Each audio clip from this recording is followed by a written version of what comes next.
राष्ट्रवादी काँग्रेस, शरदचंद्र पवार, उद्धव ठाकरे साहेबांची शिवसेना आणि काँग्रेस याच्यामध्ये सगळ्यात जास्त नवीन चेहरे तिथे दिले जाणार आहे आणि अशात चर्चा करून निर्णय घ्यायला थोडा उशीर होतो। आता थोडा म्हणजे आता आज रात्री नाही तर उद्या सकाळपर्यंत सगळ्या याद्या फायनल होतील।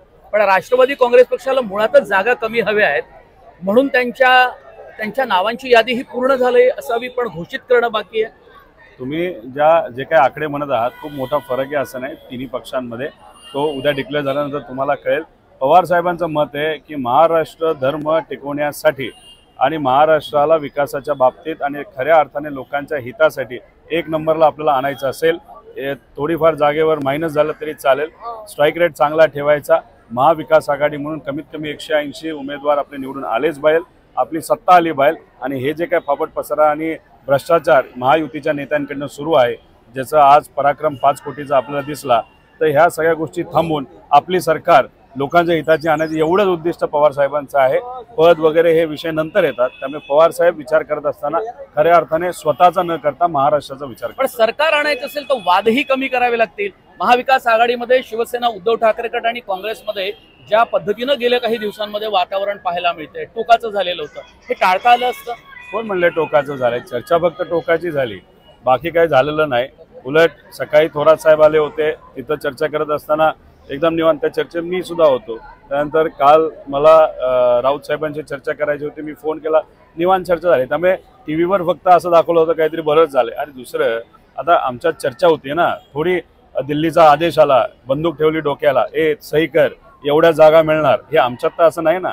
जे महायुतीमध्ये काय झालं टूक वाजलं तरी दिल्लीला जावं लागतं, इथं तसं नाही। चर्चा महाराष्ट्रातच होती, निर्णय महाराष्ट्रातच होणार आणि महाराष्ट्राचे लोकच महाविकास आघाडीच्या बाजूने निर्णय घेतलेला आपण सर्वजण बघतो। पण ज्या वेळेला तुम्हाला शाब्दिक चकमकी उडतात किंवा प्रेस कॉन्फरन्समध्ये ते वातावरण पाहायला मिळते तर निश्चितपणे त्यावरून काही निष्कर्ष काढले जातात, त्यात काही माध्यमाची चूक आहे असं नव्हे, पण काही गोष्टी टाळायला पाहिजे का? जर एकोप्याने पुढे जायचं आहे, लोकसभेत पाहिलं की महायुतीमध्ये कुरबुरी होत्या पण महाविकास आघाडीमध्ये तितके वाद नव्हते आणि त्याचा एकत्रित परिणाम असा झाला की महाविकास आघाडीच्या जास्त जागा जिंकून आणता आल्या आणि तो मेसेज चांगला गेला। हा मेसेज जर चांगला जायचा असेल तर जे वाद आहेत ते कुठे टाळता येईल? सुरुवातीला जेव्हा लोकसभा इलेक्शन होतं तेव्हा महाविकास आघाडी जेव्हा चर्चेला बसायची त्याच्यामध्ये सुद्धा वाद होतेच ना, चर्चा होते की हे तुम्ही घ्या, हे आम्हाला दे, हे आम्हालाच द्या, पण तिथं वाद झाला असला तरी मार्ग निघाला आणि विजय सुद्धा मिळाला। आता इथं सुद्धा वाद आहेत कारण का इतक्या मोठ्या प्रमाणात लोक इच्छुक आहेत, कारण का शेवटी ही मोठी लोक आहेत, कोणी जिल्हा परिषद अध्यक्ष आहे, कोणी माजी आमदार आहे, आणि लोकातली लोक आहेत। आता लोकात फील गेल्यानंतर, कट्ट्यावर बसल्यानंतर, नाहीतर कुठेतरी एखाद्या शेतात गेल्यानंतर, कुठे गेल्यानंतर चर्चा जी होते त्या चर्चेमध्ये एवढीच फील येते की महाविकास आघाडी सरकार येते म्हणून अनेक लोक इकडे यायला इच्छुक आहेत। आता एवढा मोठा ओढा जर असेल तर चर्चेत थोडासा वेळ जाईल, तो गेलाय, काळजी करू नका, उद्या डिक्लेअर होईल। तसे बरेचसे लोक 24 पासून फॉर्म भरणार आहेत, 24 परवा आहे, उद्या एक दिवस आहे, उद्या डिक्लेअर झाल्यानंतर 24 नंतर फॉर्म भरू शकतो। लोकसभेतले निवडणुकीतले फॅक्टर खूप वेगळे होते आणि हरियाणाच्या निकालानंतर महाराष्ट्रातले विधानसभेच्या निवडणुकीतले फॅक्टर खूप वेगळे आहे असं वाटतं का? मराठा आरक्षणाचा मुद्दा मोठा आहे, त्याला टक्कर देण्यासाठी महायुतीनं ओबीसी, खास करून भाजपनं ओबीसी वोट बँक आपल्याकडे राहील यासाठी वेगळी काही रणनीती अवलंबलेली हे बघा, हरियाणा आणि महाराष्ट्राचं कंपॅरिझन होऊ शकत नाही। हरियाणा एवढूच आहे आणि महाराष्ट्राचा 3 पट मोठा आहे आणि महाराष्ट्रामध्ये जो विदर्भ आहे तिथली जी चर्चा आहे, तिथल्या अडचणी आहेत त्या वेगळ्या आहेत, कोकणातल्या वेगळ्या आहेत, नाशिक या भागातल्या वेगळ्या आहेत, पश्चिम महाराष्ट्र वेगळे, मुंबई वेगळं आहे आणि तिथं सुद्धा जर आपण बघितलं तर तिथली चर्चा सुद्धा वेगळ्या प्रकारे होत असते।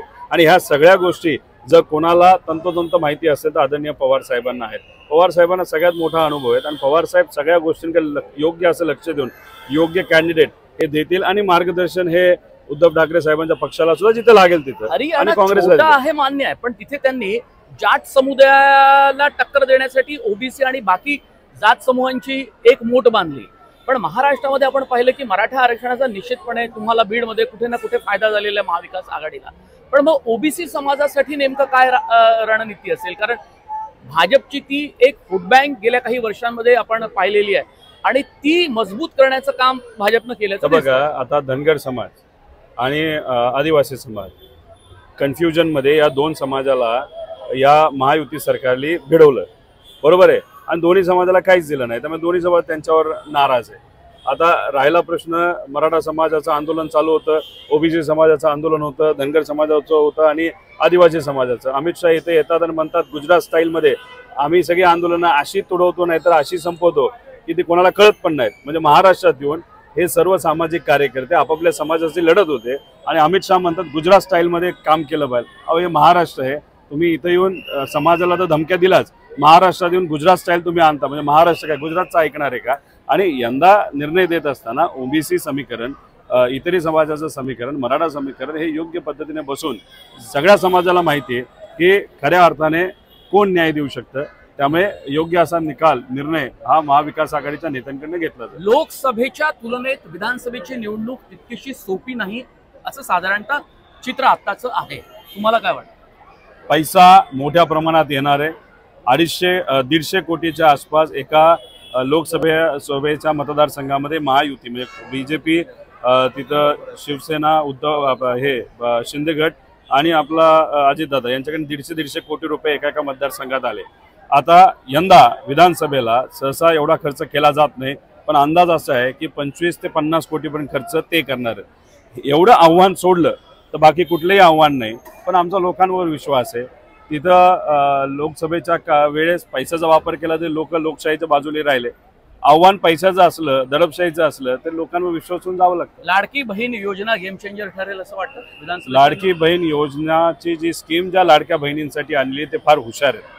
त्यांचं मत असं आलंय की तुम्ही शेतीला हमीभाव नाही दिला, आमचं नुकसान हजारो लाखो रुपयाचं तुम्ही केलं, महायुतीने आमच्याकडे दुर्लक्ष केलं, 1500 रुपये देता ते आमचेच पैसे आम्हालाच देता, पण तुम्ही सोयाबीनला, कपाशीला, कांद्याला, दुधाला भाव दिला असता तर आम्हाला लाखो रुपये मिळाले असते. ते तुम्हाला जमलं नाही.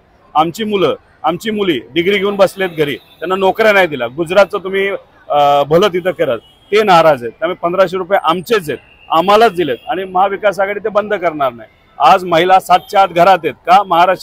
महाराष्ट्रामध्ये त्यांना योग्य वाटत नाही. त्यामुळे हे जे काय आहेत ना, लाडकी बहीण महाराष्ट्राची, खास करून मध्यप्रदेशचे बहीण वेगळ्यात, त्यांचे विचार वेगळे आहेत. महाराष्ट्राच्या लाडक्या बहिणीला माहिती काय खरंय काय खोटंय, कसा पैसा कोणासाठी वापरलाय, आणि महाविकास आघाडी ही योजना बंद करणार नाही. उलट त्याला ताकद देत महालक्ष्मी योजना सुद्धा आम्ही आणू. कर्जत जामखेड मध्ये तुमचे मित्र पुन्हा एकदा भाजपकडून उभे राहत आहेत. क्या रहेगी फाईट वहां की? 4.5 वर्ष आमदारकी त्यांची अजून बाकी आहे, तरी लोकातून निवडून येण्याचं स्वप्न ते तिथे धरलेले आहेत. त्यांनी त्या मतदारसंघाचं वाटोळं केलं, बाकी काही केलेलं नाही. MIDCच्या बाबतीत राजकारण केलंय.